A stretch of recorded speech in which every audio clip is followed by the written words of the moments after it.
ইসলাম মানতে গেলে এভাবে করা যাবে না, এমনি এমনি মানা যাবে না, এমনি এমনি ইসলাম মানা আসে নাই।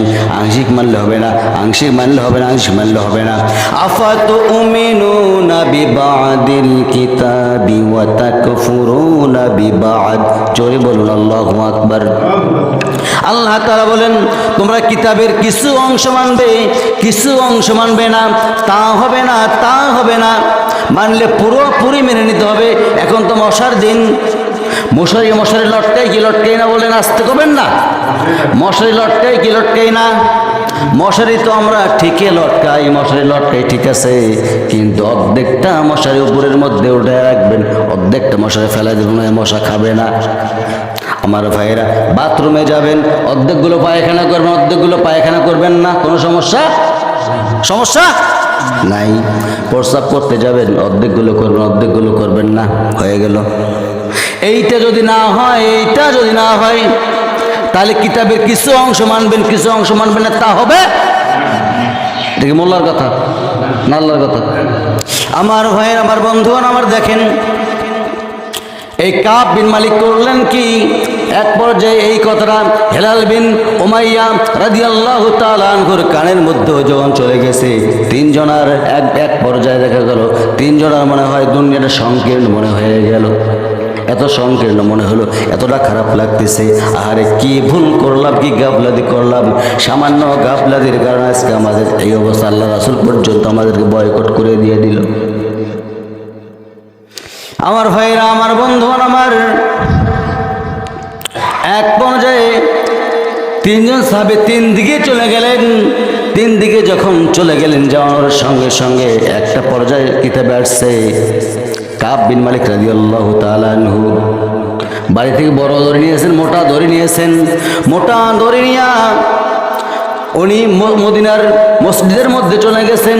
মদিনার মসজিদের মধ্যে যখন চলে গেছেন, মদিনার মসজিদের মধ্যে যাওয়ানোর সঙ্গে সঙ্গে হাতের মধ্যে নিজে নিজে বাঁধন দিয়ে দিলেন, পায়ের মধ্যে বাঁধন দিয়ে দিলেন, মুখের মধ্যে লাগায়া বাঁধনটা দিয়ে দিলেন, খুঁটির মধ্যে রশি লাগাইছেন, রশি লাগাইয়া হাতের মধ্যে বাঁধন দিয়ে দিলেন। এইভাবে সবাই চলে যায়, যাওয়া আসা করে, প্রতিদিন যাওয়া আসা করে। আমি শর্ট আকারে বলতেছি কথাগুলো, শর্ট আকারে বলতেছি। আমার বন্ধুগণ, এইভাবে যখন সবাই চলে যাওয়া আসা করে, সালাম দেয়, উত্তর দেয় না, খাওয়া নাই, দেওয়া নাই। একটা পর্যায়ে চলে আসলো কাব বিন মালিক রাদিয়াল্লাহু তাআলা আনহু, হেলাল বিন উমাইয়া সেজদায় পড়ে পড়ে কাটতেছে, এত পরিমাণ তওবা করতেছেন। কাব বিন মালিক এত পরিমাণ তওবা করতেছেন, কেউ সালামের উত্তর দেয় না, খাবার নাই, দাবার নাই, কিছুই নাই। ওইদিকে আর একজন সাহাবী গর্তের ভিতরে তিনি ঢুকে পড়েছেন। আমার বন্ধুগণ, এত পরিমাণ তওবা করেছিল, হাতের মধ্যে পাকানো রশিটা যখন হাতের মধ্যে লাগানো অবস্থা, হাতের মধ্যে লাগানো অবস্থায় ছিল, হাতের মধ্যে ঘা চলে আসছে। যখন 40 দিন পূর্ণ হয়ে গেছে, এত পরিমাণ ঘা চলে আসছে, 40 দিন পর আল্লাহর তরফ থেকে চলে আসলো, ঘোষণা চলে আসলো, ও ইয়া রাসূলুল্লাহি, ইয়া হাবিবাল্লাহ, আমার হাবিব গো, আপনার দরবার এই তিনজন সাহাবীকে ক্ষমা করতে পারে নাই, ঠিক আছে, কিন্তু ওরা এত পরিমাণ তওবা করেছে, আমি আল্লাহ রাব্বুল আলামিন ওদের তওবা কবুল করে নি, আমি আল্লাহ তাআলা ওদেরকে মাফ করে দিয়ে দিলাম। আস্তে কোন সুবহানাল্লাহ, আরো আস্তে সুবহানাল্লাহ। আমার বন্ধুগণ, আমার ভাইরা, আমার নবীজি ওই মুহূর্তের মধ্যে ওমর রাদিয়াল্লাহু তাআলা আনহুকে ডাক দিয়ে বললেন, ওরে ওমর, ওরে ওমর, যাও কাব বিন মালিককে এক্ষুনি ধরে নিয়ে আসো রে ওমর।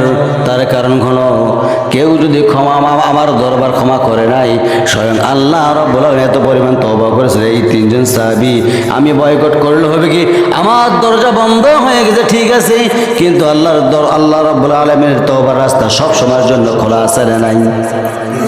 আমার হাতটা, আমার নখটা কোন দিকে, কোন দিকে আমার নখ?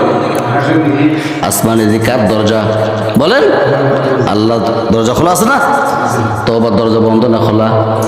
আমার বন্ধুগণ, তওবা এক্ষুনি করে নিতে হবে, অলসতা করা যাবে না, ইসলামের ব্যাপারে গাফলেতি করা যাবে না, দ্বীনের ব্যাপারে কোনো গাফলেতি করা যাবে না।